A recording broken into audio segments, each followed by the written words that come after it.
उपासक नित्य निरंतर सच्चिदानंद भगवान में स्थित है, वही सबसे बड़ा योगी है, वही सच्चा योगी है। अब ये देखना चाहिए, नित्य निरंतर वही सच्चा योगी है, इसके आगे कुछ नहीं। सबसे बड़ा योग, ज्ञानियों से भी बढ़कर, तपस्वियों से भी बढ़कर और कर्म योगियों से भी बढ़कर के भगवान ने अपने परम प्रेमी भक्त को बताया है। हर समय भगवान का चिंतन, संसार का चिंतन असहनीय हो जाए, संसार का चिंतन अच्छा न लगे, हर समय नाम जप चल रहा है, भगवान के रूप का चिंतन, भगवान की लीलाओं का चिंतन सच्चा योग है। जीव का नित्य सत्य सच्चिदानंद रूप भगवान से नित्य जुड़े रहना। योग माने होता है जुड़ना, हर समय भगवान से जुड़े रहना। तो ये संसार असत्य है, क्षणभंगुर है, क्या ये ठीक है? हाँ, भूत काल, वर्तमान काल और भविष्य काल, तीनों कालों में इसकी सत्ता नहीं संसार की, ये स्वाप्निक है, इसलिए पूर्ण सत्य है, इसमें कुछ सार बात नहीं। जैसे भूसी में कोई सार बात नहीं होती, ऐसे ये जो आप देख रहे हो नाना प्रकार की भोग विलासता, जैसे आपने स्वप्न में देखा तो जगह तो सार बात क्या मिली? कुछ नहीं। मरोगे तो तुम्हारे पास क्या जाएगा? अब जैसे बड़ी बड़ी बिल्डिंगें, मोटर, कार, रुपया, पैसा, ये सब ऐसे स्वाप्निक है, इसमें कोई सत्य थोड़ी है। अभी शरीर छूट गया तो क्या लेके जाओगे? कुछ नहीं। यही बात जब समझ में आती है तो भगवान शिव कह रहे हैं, उमा कहूं मैं अनुभव अपना। भगवान शिव अपना अनुभव बता रहे हैं। सत हरि भजन जगत सब सपना। सत्य है, जितना भजन कर लो। बड़े भाग्य हैं कि आप भजन मार्ग में हैं, नहीं तो संसार मार्ग में बस उन्हीं भोगों का चिंतन, रुपया का चिंतन, परिवार का चिंतन, राग द्वेष का चिंतन, हर समय व्यर्थ समय नष्ट करना। संसार का चिंतन, व्यर्थ समय नष्ट करना, ये असत्य है, इसमें कुछ भी सत्य नहीं। इसलिए कभी उत्साह नहीं होता विवेकी जनों को, ज्ञानी जनों को, भक्त जनों को। कुछ भी मिल जाए सब छूटने वाला है यार, अभी शरीर छूट जाए तो सब छूटने वाला है, कुछ उत्साह नहीं। हाँ, ये वादा हो कि तुम मरोगे नहीं, तो भाई चलो मरेंगे नहीं, स्थायी घर बन गया, बढ़िया। अब घर बन के पुत के तैयार हुआ और प्रवेश उनका हुआ ही नहीं, घर यहीं पड़ा रहा। ये बड़ा झूठा है। उमा कहूं मैं अनुभव अपना, सत हरि भजन जगत सब सपना। वही विवेकी है जो भजन कर ले जाए, नहीं आकर्षण या इतने में ही संतोष कर लेते कि बढ़िया खाने पीने को मिल रहा है, मौत से जिंदगी कट रही। नहीं, जिंदगी काटने नहीं आए हम, जिंदगी में कुछ करने आए हैं। क्या करने आए हैं? उन्नति। कौन सी उन्नति? जो परिणाम में उन्नति हो। मान लो आप यहाँ बहुत बड़े पद पर चले गए और मृत्यु हो गई तो पद भी गया। हमको वो बात पकड़नी है जो मृत्यु के बाद हमें मिले। मृत्यु के पहले तो सब झूठा है, शरीर छूटने में सब छूट जाएगा तो सब झूठा है। मृत्यु के बाद आपका कर्म आपके साथ जाएगा, अच्छा कर्म, बुरा कर्म या भजन। भजन करो तो अच्छा बुरा दोनों को मिटाकर भगवान की प्राप्ति हो गई, तो कम से कम हमसे बुरा कर्म तो न बने। तो इसके लिए हमें बुद्धि चाहिए, और बुद्धि बिना भजन के शुद्ध होती नहीं। बड़ा कलह मचा है, जब संसार का हमें कुछ दर्शन होता है तब लगता है ऐसा संसार है। थोड़ी थोड़ी बात के लिए दूसरा पुरुष मिल गया, पत्नी ने अपने पति को जहर खवा दिया बड़ी चालाकी से। अगर भजन नहीं है तो बुद्धि शुद्ध नहीं है।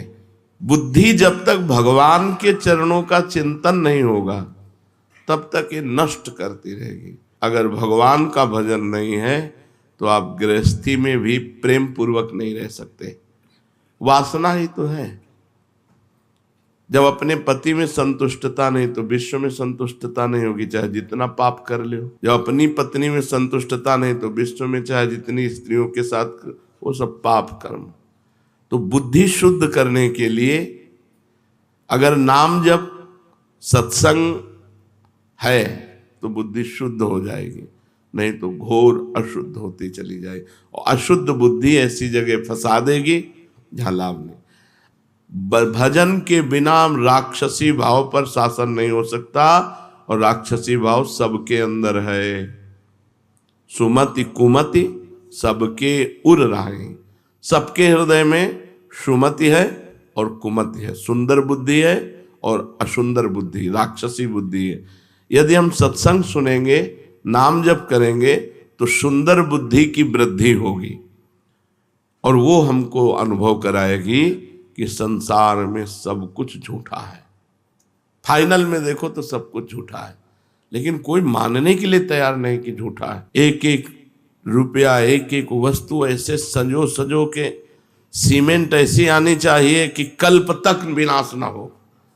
वो अपना मरने के लिए तैयार है, उनका कुछ पता नहीं कब।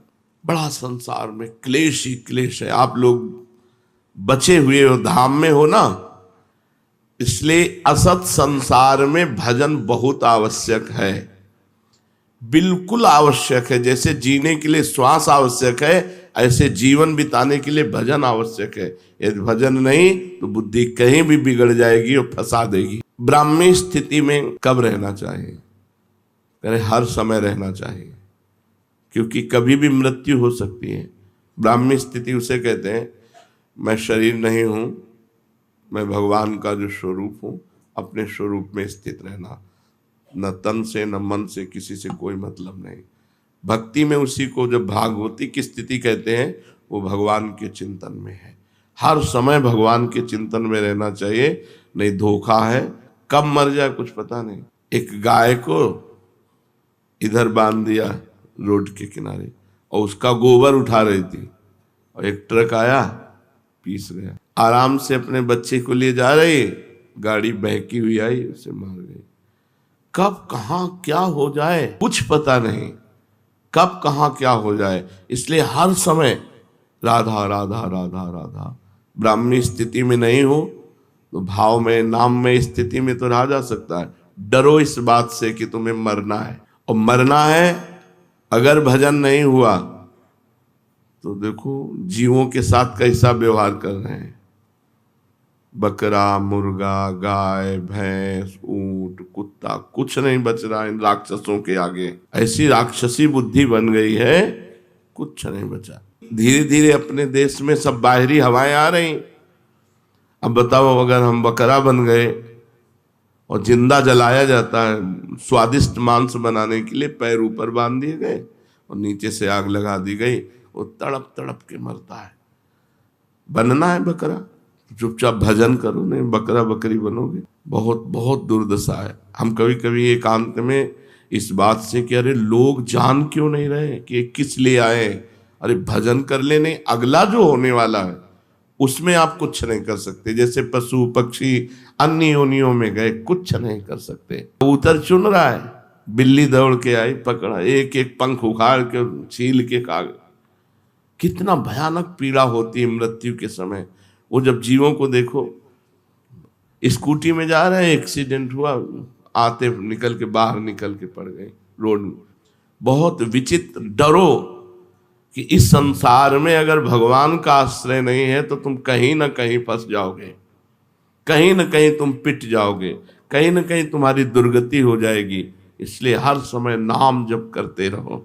ये दैवी संपदा और आसुरी संपदा कहाँ रहती है? बोले चित्त में रहती है। जो चित्त वासुदेव का चिंतन करता रहता है, चित्त के अधिष्ठात्र देवता भगवान वासुदेव है, उसमें दैवी संपदा वास करती है। और जो चित्त संसार का चिंतन करता रहता है, उसमें आसुरी संपदा वास करती। बहुत ध्यान देने योग्य बात है, चित्त का चिंतन नहीं छूटना चाहिए भगवान का। अगर चित्त का भगवान से चिंतन है तो दैवी संपदा जागृत हो जाएगी, और अगर संसार का चिंतन है तो आसुरी संपदा। आज प्रायः लोग प्रश्न करते हैं, बहुत उद्वेगित हैं, चिंतित हैं, अशांत हैं, परेशान हैं। क्यों? क्योंकि संसार का चिंतन हो रहा है।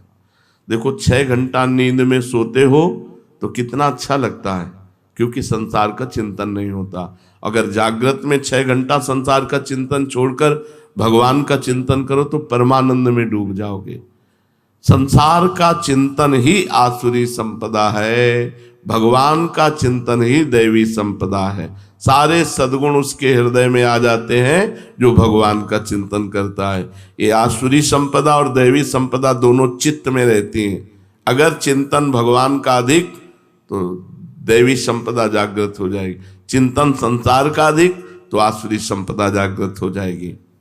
बंधन और मोक्ष क्या है? संसार के प्राणी पदार्थों का चिंतन करना ही बंधन है और भगवान का चिंतन करना मोक्ष है। तुम भजन कर रहे हो, अभी मुक्त हो, हर समय भजन करो। लोग शरीर सुख के लिए परेशान हैं और शरीर का सुख त्यागने से आनंद प्राप्त होता है, और शरीर सुख में आनंद प्राप्त करना चाहते, बस यही परेशानी। जीते जीते सब आंखें खराब हो रही, कान खराब हो रहे, पता नहीं क्या क्या। अब तो बड़ी विचित्र समस्याएं हैं।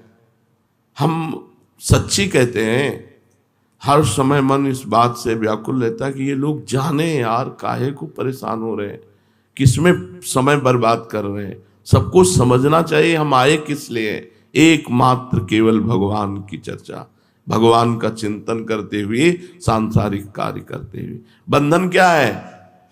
संसार का चिंतन। मोक्ष क्या है? भगवान का चिंतन। संसार के प्राणी पदार्थ में ममता ही बंधन है और भगवान के चरणों में ममता मोक्ष है। तो ममताहीन कैसे बने? क्योंकि ममता शरीर में है, शरीर के संबंधियों में है, भोगों में है। कैसे ममता हटे? खूब सत्संग सुनो और भगवान का चिंतन करो, इसी से ममता चली जाएगी। सबकी ममता ताग बटोरी, मम पद मने बांध बर डोरी। भगवान की यदि चर्चा सुनोगे तो सब झूठा लगने लगता है। हम आपको सच्ची कहते हैं, आज तक हमें कभी ये नहीं दिखाई दिया कि ये हमें प्यार करता है। जहां कहीं लगा तो उत्तर में हमने देखा कि वो अपने लिए हमें प्यार करता है, हमारे लिए हमें प्यार नहीं करता। जैसे बहुत रोना धोना कोई करे, बहुत प्यार दिखा रहा, तो मन कहता है आपको प्यार करता है, तो भगवान कहते हैं रुको हम परीक्षा लेते हैं।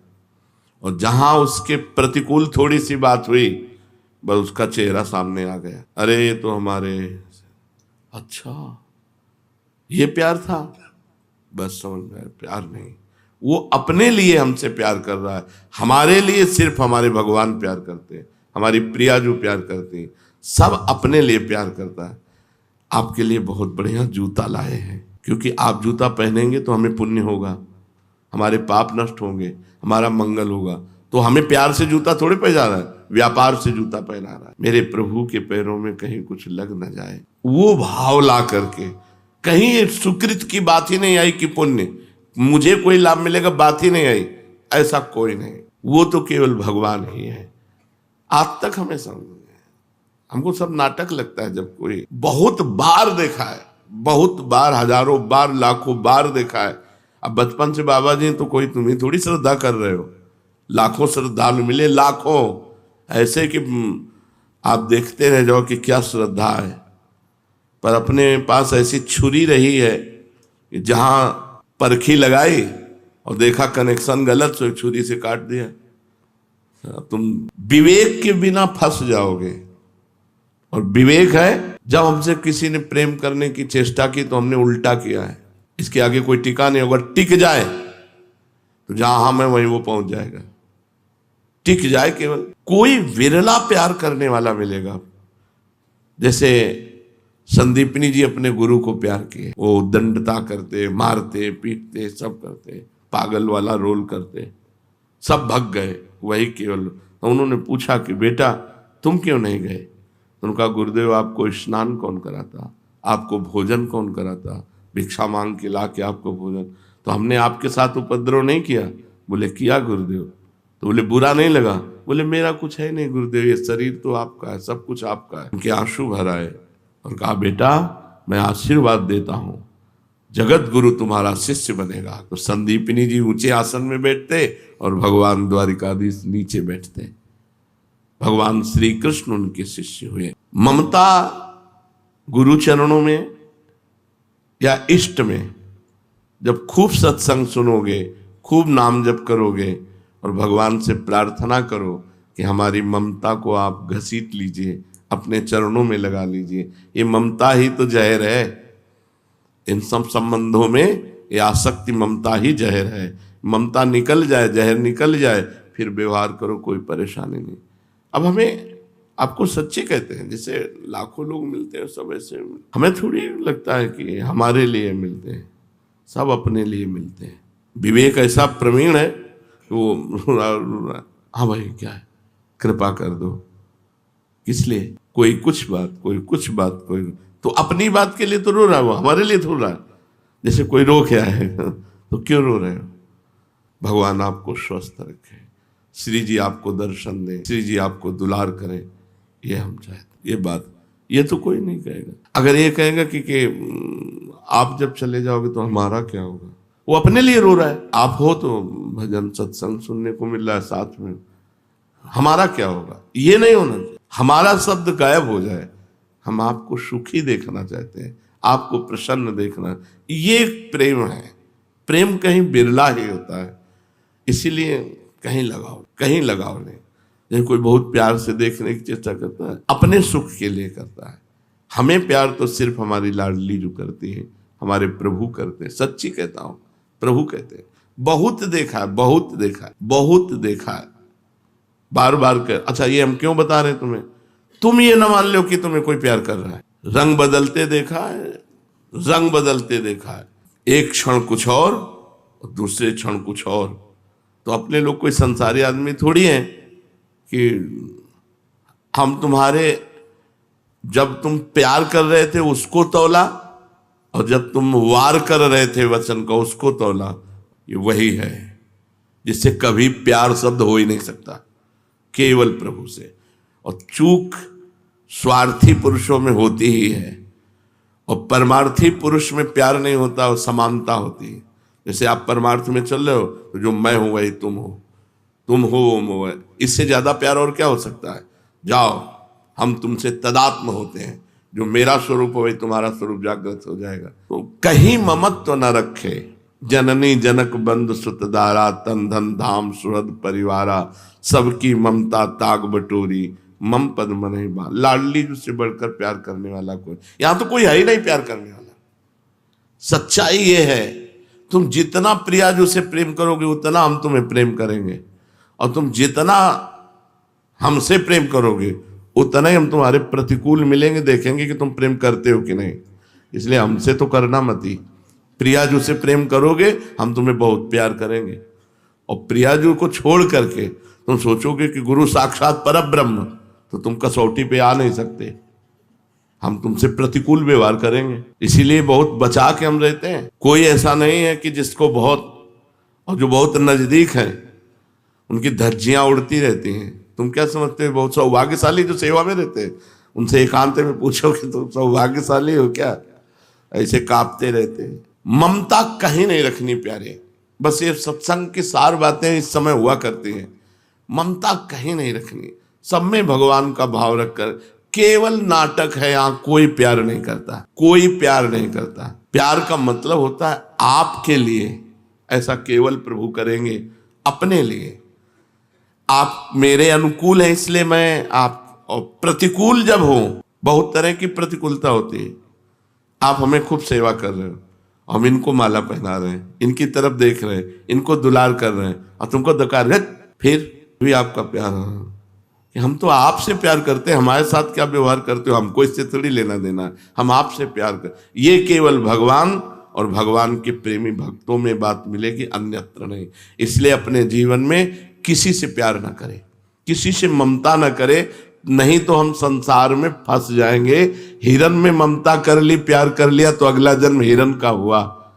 निरपेक्ष रहने, और यहां कोई प्यार नहीं करता। बार बार इसलिए कह रहा हूं कि हमको लगता है हमें कोई प्यार करे, हमें लगता है कोई हमें प्यार करे, तो इस धोखे में न रहना कि यहां कोई तुम्हें प्यार करेगा, तुम्हारा शोषण करेगा, तुम्हें भ्रष्ट करेगा, तुम्हें श्री जी से हटा देगा। श्री जी से जोड़ने वाला प्यार तो केवल इष्ट और गुरु का होता है। मोक्ष में और भगवत प्रेम में क्या अंतर है? वैसे तत्वता तो कोई खास अंतर नहीं है, पर अंतर रहता है। एक तरंग समुद्र में मिल गई, ये हुआ मोक्ष। जैसे दो चीटा चीनी के बोरे में लगे थे, चीनी कढ़ाई में पलटाई गई तो एक चीटा चीनी के साथ चीनी बन गया, यह है मोक्ष। और दूसरा चीटा बोरे के बाहर लगा हुआ उसका स्वाद ले रहा है चीनी का। तो इसे सही माने में कौन से चीटे का सौभाग्य माना जाए? जो स्वाद ले रहा है। जो चीनी बन गया वो तो चीनी बनी गया। इसीलिए यहां कहते हैं कि रसाद्वैत है, एक ज्ञानाद्वैत होकर ब्रह्ममय हो गया और दूसरा रसाद्वैत होकर रस का स्वाद लेता रहता है। इसलिए मोक्ष को भी प्रेमी जनों ने ठुकरा दिया है। मोक्ष का मतलब है समुद्र की तरंग, तरंग नाम हट गया, वो समुद्र हो गया, अगाध समुद्र। तभी हम ब्रह्मास्मि। लेकिन भक्तजन अद्वैत रहते हैं। कैसे अद्वैत रहते हैं? अपनी ही उस दिना रही एक रहे हो नंदलाल, पर वो स्वाद लेते हुए वो नंदनंदन नहीं बन जाते। उनकी दृष्टि में, उनके भाव में, उनके चिंतन में केवल प्रभु है। अपना अस्तित्व ही गायब हो गया, अपना चिंतन ही गायब होगा, केवल प्रभु। मुक्ति किसे कहते हैं? दुख, क्लेश, बंधन, ममता, आसक्ति, अज्ञान सबका अभाव हो गया, अखंड आनंद, उसे मोक्ष कहते हैं। अज्ञान किसे कहते हैं? माया के जितने कार्य हैं सब अज्ञान में हैं। सृष्टि, पालन, संहार, इसी में सब कुछ, ये सब अज्ञान में हो रहा है। ज्ञान में न जन्म है न मरण है, ये सब स्वाप्निक है। इस सृष्टि का सृजन भी स्वाप्निक है और सृष्टि का पालन भी स्वाप्निक है और सृष्टि का लय भी स्वाप्निक है। अगर ज्ञान दृष्टि से देखा जाए तो ये एक सिनेमा है, जगन नाटक वैभवा। जगत रूपी नाटक पर्दे पर वो परब्रह्म परमात्मा जादूगर अनंत रूपों में प्रकाशित होकर खेल कर रहा है, अपने आप का सृजन करता है, अपने आप का पालन करता है, अपने आप का लय करता है। ये जो प्रभु के सिवा और कुछ दिखाई दे रहा है, ये सब झूठा है। इसी को जो जान गया उसे मोक्ष कहते। संपूर्ण अज्ञान का नाश हो जाना ही मोक्ष पदवी है। सच्चा भक्त कौन है? जिसकी भोग वासना नष्ट हो गई है। शरीर भोग, खान पान, नाना प्रकार की भोग वासनाएं, प्रारब्ध अनुसार शास्त्र के सम्मत जो शरीर निर्वाह के लिए खान पान वस्त्र मिल गया, उसकी चाह नहीं है। भोगों की चाह का नाश हो जाना ही सच्चे भक्त का स्वरूप है। जाहि न चाही कबहु कछु, तुम सन सहज सने। जिसे कभी कुछ नहीं चाहिए वही सच्चा भक्त है। विवेक किसे कहते हैं? जो संसार का और भगवान का ज्ञान करा दे, सत असत का जो निर्णय कर दे उसे विवेक कहते हैं। भगवान ही अपने हैं, संसार सब स्वाप्निक है, ये अंदर बात बैठ जाना विवेक है। संसार प्रपंच सब मिथ्या, भगवान, भगवान का नाम, भगवान का रूप, भगवान का धाम, भगवान की लीला, ये सत्य। ये बात हृदय में बैठ जाए तो विवेक, ये हृदय में बैठ जाए। सब जब झूठा है तो फिर क्या? तो इतना विवेक प्रवीण होता है, वो कहे ये बहुत बढ़िया बन रहा है, तो मर जाएंगे तो लाद के ले जाएंगे क्या? वैराग्य काटता रहता है, विवेक काटता रहता है। जो भगवान से जोड़े और संसार से हटाए उसी का नाम विवेक है। और ये विवेक बड़ी कृपा से प्राप्त होता है। भगवान जब कृपा करते हैं तब ये विवेक प्राप्त होता है। क्या होगा? हम अभी से आप 5 मिनट खा लेते हैं, फिर क्या होगा? फिर वही अशांति। हम 5 मिनट भोग लेते हैं, फिर वही अशांति। होगा क्या? परिणाम क्या होगा? इसलिए भोगना ही नहीं, इसलिए खाना ही नहीं। जो प्रारब्धवशात शरीर पोषण के लिए बस वैसे निरपेक्ष होकर डाल ले, हर समय नाम जप। विवेक जब जागृत हो जाएगा तो कहीं अच्छापन नहीं रह जाएगा। ये बुद्धि को ही विवेक कहते हैं या कोई और चीज होती है? तो बोले बुद्धि जब शुद्ध हो जाती है तो उसका नाम विवेक हो जाता है। शुद्ध बुद्धि का नाम विवेक है और अशुद्ध बुद्धि का नाम अविवेक, अज्ञान है। कब हम जाने कि विवेक जागृत हो गया हमारे? जब मनुष्य एकमात्र केवल भगवान की चाह से युक्त हो जाए, क्योंकि सत्य वस्तु भगवान में, मुझे भगवान चाहिए। और उनकी प्राप्ति के लिए दौड़ पड़े। नाम जप, वाणी पाठ, ठाकुर सेवा, किसी से कोई मत, तब जानना चाहिए विवेक जागृत हो गया। जब केवल भगवान की प्राप्ति के लिए, ये विवेक बस बहुत बड़ा धन है। एक बार जागृत हो जाए विवेक, आपका काम हो गया। वो आपको फंसने नहीं देगा। ऐसी कैंची रहती है, हर समय काटता रहता है, हर समय काटता रहता है। बहुत बहुत कृपालु भगवान कृपा करते हैं, तब विवेक होता। पर ये बिना सत्संग के होता नहीं है। बिन सत्संग विवेक न होई, राम कृपा बिन सुलभ न सोई। होए विवेक मोह भ्रम भागा, तब सब विषय विलास विरागा। अपने आप संसार से छुटकारा मिल जाए यदि विवेक में। भगवान से प्रार्थना करना चाहिए कि मुझे विवेक प्रदान करो। जब मनुष्य केवल भगवान के लिए तड़पने लगता है, तब सच्चा विवेक माना जाएगा। रात दिन भजन केवल भगवान के लिए। विवेक का संरक्षण कैसे करें? अगर जागृत हो गया है तो हम अपने विवेक को बढ़ाएं और बचाएं कैसे? तो बोले दिए हुए विवेक से बुरे आचरण न होने पावे। यदि विवेक जागृत हो गया कि सब झूठा है, तो होश में, ये भी बलवान है, काम क्रोध लोभ मोह मद मत्सर, झूठा कहते रहोगे वही पहुंच जाओगे। बहेलिया आएगा, जाल बिछाएगा, दाना डालेगा, चुगना नहीं। एक संत ने सिखाया पक्षियों को, वो सब पक्षी जाल में फंसे थे, वो कह रहे थे बहेलिया आएगा, जाल बिछाएगा, दाना डालेगा, चुगना नहीं। तो संत निकले, उनका मूर्खो, ये हम तुम्हें गाने के लिए नहीं सिखाया था, ये तुमको सिखाया था कि बहेलिया आएगा, जाल डालेगा। तो हम लोग ऐसे ही है, ये सब झूठा है। अवसर मिलने पर, तो बोले अवसर मिलने पर गलत आचरण ना करो, तो आपका विवेक बढ़ेगा और आपका विवेक सुरक्षित रहेगा। और विवेक का सदुपयोग करो, भगवान की जितनी तरफ आगे बढ़ सको, भगवान के मार्ग में बढ़ सको। जब कोई इस संसार में रहता है, सबके बीच में रहता है, तो भोगों के बिना रह कैसे सकता है? अब संसार में ही रहना है, सब स्त्री पुरुष सब ऐसे, कैसे भोगों के बिना कैसे रह सकता है? यही तो विवेक का असली कमाल है। यही विवेक का असली कमाल है कि भोगों के बीच में भी रहते हुए तुम्हें भोगी नहीं योगी बना देगा। नहीं, रुचि नहीं, रुचि नहीं रहेगी, ऐसे हो जाएगा। जैसे वो कोई बमन देखे, उल्टी देखे तो कैसा लगता है, सोच देखे तो कैसा लगता है। मलवत भोगों का त्याग, वमनवत भोगों का त्याग और विश्वत भोगों का त्याग, ऐसा शास्त्रों में आया है। तो जो रमा विलास राम अनुरागी, तजत बमन जिम जन बड़ भागी। विषय भोगों के बीच में रहते हुए अच्छी नहीं, परम पवित्र शरीर, परम पवित्र विचार, क्योंकि विवेक है ना, वो छूना भी नहीं चाहता किसी को, किसी भोगों की तरफ बात जाने दो। ये पवित्रता जरूरी है। जितना आप निरपेक्ष रहेंगे तो आपका मन पवित्र होगा, और जितना आप अस्पृश्य रहेंगे, छुएंगे नहीं, तो तन पवित्र रहेगा।